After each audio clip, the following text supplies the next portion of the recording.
Welcome to the Profit Talks podcast, hosted by the Orange County Inland Empire SBDC Network, funded in part by the U.S. Small Business Administration and the California Office of the Small Business Advocate. This show is the go-to resource for business owners seeking empowerment, education, and resources to succeed. Join us as we connect you with experts, share the triumphs of fellow entrepreneurs, and reveal the wealth of assistance available to you today to level up your business. So let's go. Let's dive in and learn more. And indeed, we're going to learn a lot more about a couple of topics that you may or may not know a lot about, one of which is starting a business, of course. And the other one is a very unique business, which I guess it's not so unique. Maybe it's more of these out there than I think it is. We're talking about mobile pet grooming. You've seen them probably going around town. They bring a van to you. They groom your pets for you. And today we have two entrepreneurs who've started down that journey themselves. I'll let them introduce themselves. We've got Matthew and already I forgot her name. Was it? Give me your both names. Shelby. Shelby. I knew it began with an S. Matthew and Shelby Hernandez. You guys look like you're sitting in the van right now here. Yep.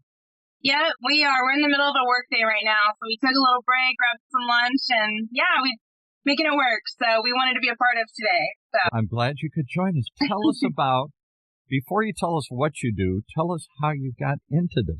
Are you pet lovers? Did you work in veterinary clinics? Did you just decide this was a cool business or a big business? What led you to this grooming business?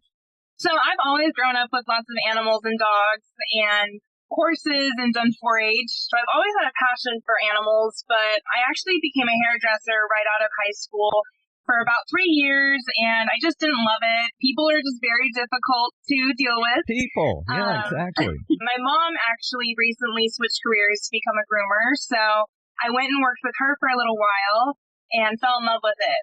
So I decided to take it on myself, and we don't live near each other, so I dove in and just learned as much as I could, worked at a salon, and then moved from a salon to a different mobile groomer, and worked for them for a while, and just found some things that I thought I could make different about it and better, and we just figured why not try it, and we love it. It's an amazing career. It's not easy, but very rewarding. Now, does it help to have any sort of background in hair, in hair cutting and hairdressing? I never would have thought of that, but...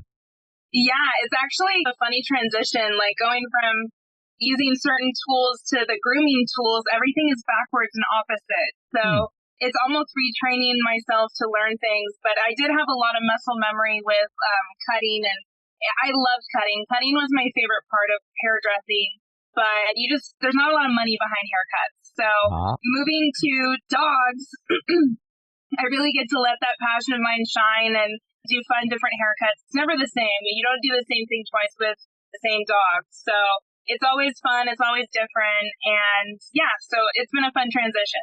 So. Now, how in the world did you drag your husband? I'm taking this as your husband here into this enterprise here.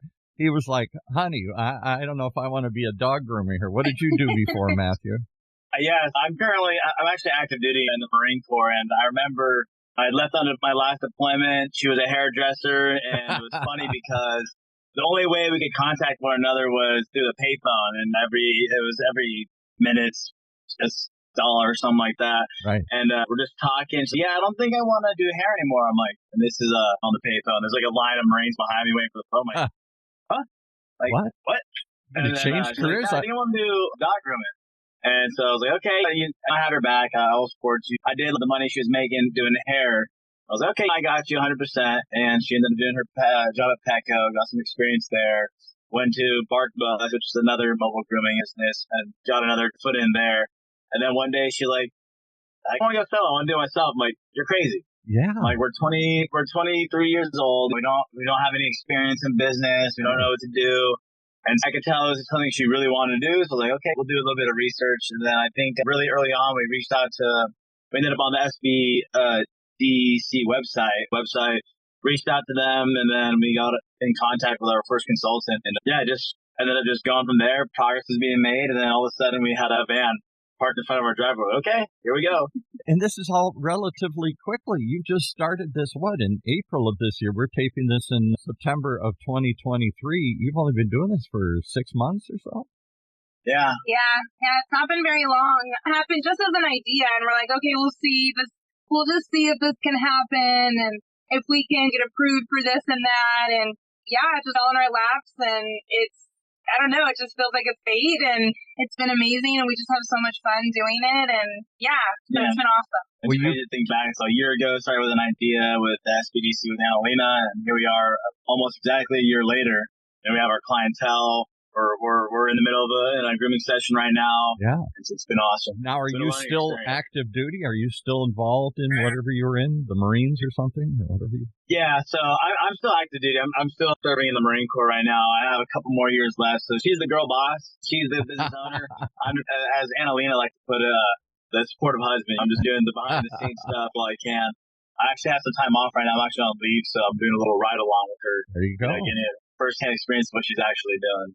So is this something? You're a big, tough Marine, and you're going to be out combing poodles out or something here. I would think your buddies would give you a difficulty about that here. You might get razzed a little bit here if they saw you riding around in the van here. No? Yeah, my buddies, they definitely give me a joke around and give me a tough time. But at the same time, like, they're all super supportive. We groom some of their dogs. Like, they've been really supportive the whole way. It's funny because like my social media, half time it's Marine Corps stuff, some really like motivational like military stuff, and then on my time off, then I have like cute dogs on all my stories and whatnot. So it's a weird mixture of the sort. Now, I'm not laughing that much because I'll tell you, I have pets, and I know a lot of people have pets, and we've done episodes on the pet industry and pet food and pet products and the Petcos of the world and these. There is big money when it comes to your pet. No expense is too big. Everything goes. These are your little fur babies or whatever here. I don't care how many real kids you got. It's almost like sometimes these kids come first.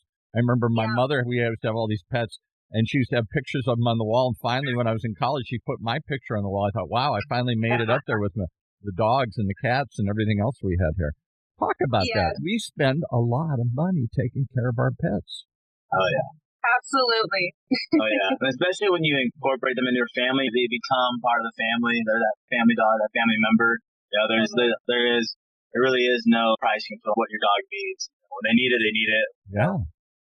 And some of these pets, it isn't just grooming that they get. Their hair gets matted, or it's not just to make them look pretty, and that's part of it. So they do deal with like fleas and other things. I don't know what's all involved in this stuff here. Shelby can speak on that a lot more. Bathing is actually like a pretty big part of maintaining your animals' like skin health. And Yeah, bathing is actually probably the most important part of grooming. A lot of times when haircut dogs get matted, it's because they're not being bathed and properly kept in between their haircuts. And a lot of times too, owners go sometimes a year without bathing their dog if they're not a haircut dog, which is understandable. It doesn't seem like they need it, but that's where we start to run into a lot of skin issues and allergies and eczema and just awful things. And once you get those issues, it's very hard to figure out what exactly is causing that and then how to get rid of it. But yeah, we do get dogs that have fleas. It is common. It happens sometimes. There's certain seasons they're really bad. But we do have flea shampoos that we'll put it on. It'll sit for 10 minutes. Everything dies. It's completely safe for the dog, and then we rinse it off. And then we just tell the owner to treat their home. But yeah, we're pretty used to seeing things like that. But yeah, allergies are a big thing. So the products that we use are very high quality. So we're really passionate about what we use on the bath part, especially. And I'm telling you, go ahead. Yeah, go ahead. It's not only the lack of baths that can irritate dog skin too. It's actually just using the wrong products in your dogs, actually drying their skin out, which Shelby knows a lot about. Yeah, the first time we moved here, we actually had a yellow lab, and we just took her to the groomer because she was shedding so much and to do her nails. And I asked him, I was like, what shampoo should I use on her? And he told me Dawn dish soap. He literally told me to dish soap. Okay. He literally told me to put that on my dog, and I was like, what? Yeah, and then I have pretty dry, sensitive skin myself, and so when I started grooming, using these products, it would flare up my skin so bad, and I'm just like, if it's doing this to me, I can't. It's not helping their skin. And so, yeah, it's a lot of grooming products are just very fragrant, full of chemicals and harsh detergents. So these products that we use, they're made by veterinarians that teach the science of hair and skin. They're actually designed in Italy, and they have a pet esthetician program. Oh, my goodness. Yeah, so it's pretty funny, and that's our next step is to get certified through them with that. Pet estheticians. All right, we got to take care of their skin. But I'm telling you, I had a dog. We had a dog when I was a kid. And, of course, we just let him out, and the dog would roam around the neighborhood, and it's suburban. There's trees and bushes and everything around. And he would get these, they used to call them heat rashes. I don't know if that's really the term, but it would. Like hot spots? Hot spots, and the fur would fall out, and the dog would just itch himself crazy doing this stuff. And the money that spent time and energy and money trying to figure that out and cure that and get rid of that was just crazy. Yeah, no, it's actually, I never really had that problem until one of our dogs. So we have 2 Basset Hounds, and one of our dogs, she has awful allergies. She bites at her feet. It's just her walking in grass. Yeah. So yeah, it can be really, really bad for dogs and very common.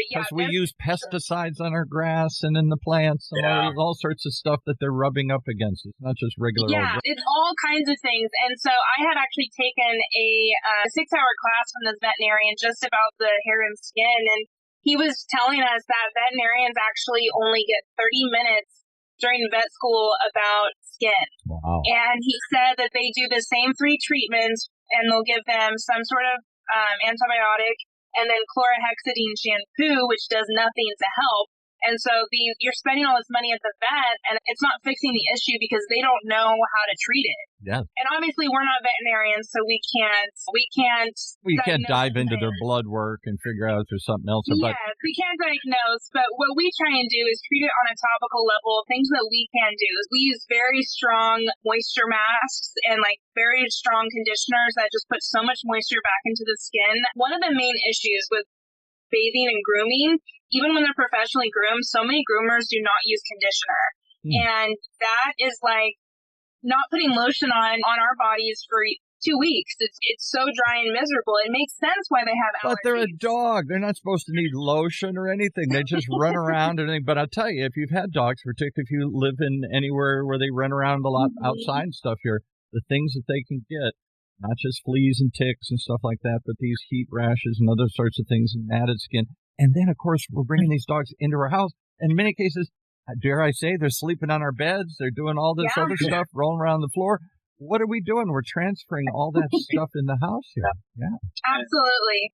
Yeah, I think the big thing is the whole purpose of a shampoo is to get rid of all that grime, that oil, the grease, and then if you're not re-moisturizing the dog immediately, the dog's gonna dry out. Yeah. It's a big part of it. Yeah. But we were talking about the need for pet care. This isn't just for pampered pets. This is if you're going to you love your pets, you want them to be safe, you want them not to be itching, you don't want to spend a bunch of money getting blood tests and figuring all this other stuff out, and you don't want to drag all this stuff back into the house. That, more than anything, I think is one of the big motivators of all this stuff. Yeah. I thought this is all what the vet did. The vets had the grooming stations and the pet. I'll tell you another one is cutting their nails all the time. Try and cut. We have cats. Oh, my God, the cats shriek and scream and try and claw me and all this stuff. And then I clip them too close and the little blood spurts out. And I'm like, oh, my God, I don't want to mess with this stuff here. And it ain't cheap taking them up to get their nails clipped every so often, once a month. Or the same thing with dogs. You got to take care of their nails and everything. Any of these animals, horses, pets, anything. It's a big deal about taking care of their nails. You guys do all that stuff too? Yeah, we do have a package where we do just nails, ears, and teeth.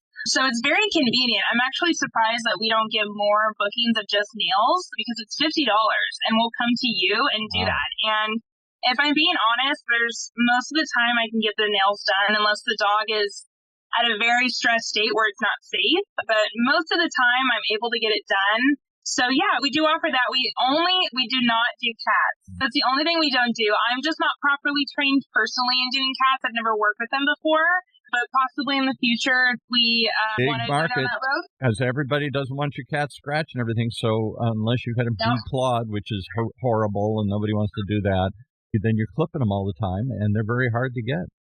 Yeah, definitely. Cat groomers are very hard to find too. Yeah. So we might look into that down the road as well. I'm telling you. You have a meowing beauty spa. Meow, because I think there are more cat owners today than there are dog owners because we've all downsized and everybody's working. So more and more, I'm not saying people still don't love dogs. I love dogs, but we aren't home to take them out and stuff. So we found cats are easier to take care of themselves during the day in a litter box and stuff.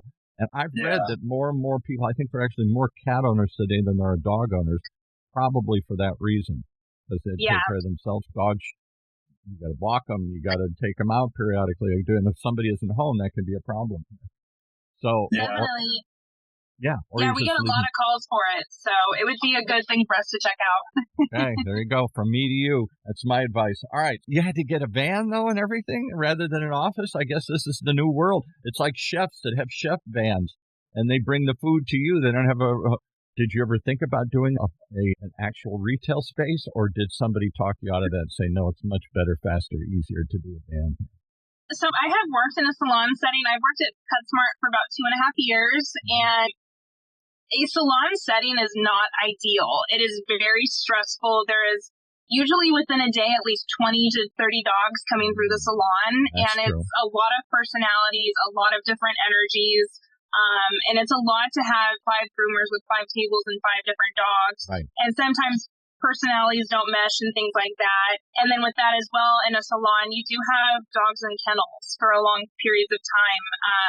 So that's what I love so much about grooming is the experience is better for the dog. They get to be alone with stressing them you. out, dropping them off for the day, and then picking them up at night and in a cage. Yep, it's one-on-one with me and the dog. And we have a couple clients that have therapy dogs or service animals that they don't want to be away from for long periods of time. So that's when we really come in handy because it'll take me an hour to an hour and a half, and then I can give your dog back if you need to come out and see them in between.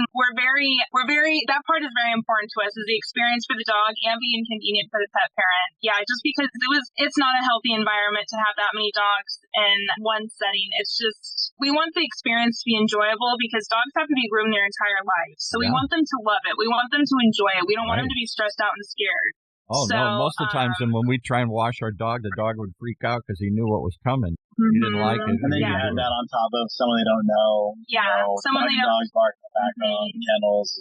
Yeah, we try and treat it almost like how we want someone to treat our dog, but also like a human-like experience. I like to treat it like a spa experience. I make it very... It sounds silly. I know people are rolling their eyes saying this, but come on, it's your dog for Pete's sake, and you want little Woofy to be taken care of. And I know there's an emotion to all this. All right, so what did when the SBDC did they roll their eyes and say, "Oh, pet groomer" or something, or did she say like, "Oh, come on, come up with something else"? Or were they supportive? Not at all. Our business consultant Annalena, she was absolutely wonderful. She gave us so much advice, so many ideas. She was pushing us to the limit to get going and try different things. And social media especially, we're really trying our best to get on board with that because it's not something we're personally used to doing. But Annalena was amazing, and she encouraged us the entire way to keep going and just try everything. And do you have to I'm assuming there must be licenses or other sorts of things you have to get in this business, or is it just anybody can do it? So you can. There is some grooming schools. They are pretty rare though, but there are certifications. I don't believe there's with hairdressing how you have to get a license. It's not like that with pet grooming. But I do have 2 CPR certifications. And there are some, you can get it certified as a pro groomer or a master groomer, where basically you know all the ins and outs of the breeds and the haircuts and things like that. But that's pretty much the only certification that you really can get. But you had to get now different kinds of insurance for the van. You bought a van, and then you got to get business insurance, and then there must be other sorts of liability things. Oh my God, something happens to the dog and everything else here. Absolutely. We've spent quite a bit on ongoing education as well. There's a couple groomers here in LA that I've personally gone in their salon and shadowed and taken classes from them. And so we really try and learn more in education, and just always learning is very important to us as well. All right. So how do you market this business? Is it all just online? Is it flyers? I can't imagine ads aren't newspapers like there used to be or something here. Makes it easy because we're working the van itself. It's a big driving billboard, so that helps a lot. Yelp ads are a big one. Google ads is probably our main source of drive. And then recently I've been really trying to become more popular on social media and becoming more active on that because I think that's huge. Take a picture of every pet in their little happy environment, and then that's what I want Woofy to be like. Exactly here. Yeah. So a lot of social media and a lot of online ads, because you look at your phone, how many hours you spending on your phone. Oh, so, that's the way of the world. Yeah, that's our big one there, is trying to get our name out there to people's screens. So how do they? We also collab a lot with Just Food for Dogs down here in Orange County. So we've been doing a couple events with them, and so they've actually been a big help in getting the word out for us as well, because they have a pretty big following, and so we love them as well. All of that and more. It's amazing how you can launch a business, even a business that maybe you don't know anything about, but you're interested and have a passion for. And it sounds like the people at the SBDC helped you walk through this thing, didn't talk you out of it, walked you through it, and said, okay, if this is really what you're going to do, then let's look at this. Let's look at this. Let's investigate all these different things. Talk about marketing. Talk about setting it up, the business, and getting it established and figuring out what you need to get this thing going and everything. Now, that's amazing to have somebody walk, because we all have a dream. We all have to sit around and go, wouldn't that be fun? I want to try. My son-in-law dreams every day about, I want to start a business. I'm so tired of working for somebody else here. And he just goes through these iterations, but it never comes to reality. Maybe because he doesn't sit down with somebody and really walk through it and say, okay, you serious? Then this is what you got to do. Let's talk about this and this. And maybe that would talk him out of it. But in your case, it seemed to walk you through the whole thing and even make you more involved in it here. Yeah, and the SBD, it's an organization that I think more people need to know about. It's free. It's free consultation. Someone held our hand at the beginning and guided us the whole way through from the start. No expenses, free, just free program that's available out there for everybody. I think it's something that more people need to be aware about if they want to chase that dream and work for themselves, starting their own small-time business. I genuinely don't know where our business would be if we didn't have that help, because we did. Annalena told us things that we didn't even think about, like email marketing and just certain things that we wouldn't have thought of ourselves. Even if we did start our business, I don't see it being where it is now without that help. So it's definitely, we're very grateful for that. We're grateful for you to share the story here. What an amazing thing here. I chuckled when I thought, okay, dog grooming and everything, but then I thought, I think of the money I spend on my pets and everybody else does, and the need to do it. The necessity isn't just for fun or whatever. It isn't just rich, pampered pets here. You got to want to take care of these things. How do they find you? Is there a website or someplace to go to learn more? Yep, you can find us on www.barkandbeautyspa.com. And let's spell that, because you spell it cleverly here, so spell it out. Bark, the letter N, and then SPAW. Barking. And that's our Instagram, our Facebook, our TikTok, and then you can go on our website, and it has all of our information, all of our services, and things like that on there. And can they book service? Do you have a Calendly thing where they can sign up or anything, or do they have to? On our website, we have a super easy process of booking online, the barkandbeautyspa.com, BARKNBEAUTY, spa with a W. Just book off there. Super easy process. You get 10% off your first booking automatically, and if that's not working out for them, they can go ahead and text or call us at 949-257-7388. That's what I was looking for, all the different numbers and everything here. He's rattled them off well. Thank you so much. I will pay attention. I'm sure I'll see your van driving around, so I say, hey, I know those people here. And who knows? There might be more vans. This might become a whole thing here. You might turn it into a whole franchise or a whole... That's the goal. That's the goal, get more vans. That's the goal. Vans out there. Yeah, why not? Pamper more pets. Pamper more pets. Thank you for sharing this with us today here. What a fun story here. And best of luck in your new venture. It sounds like it's already taken off well. Yep. Awesome. Thank you. Thanks for joining us.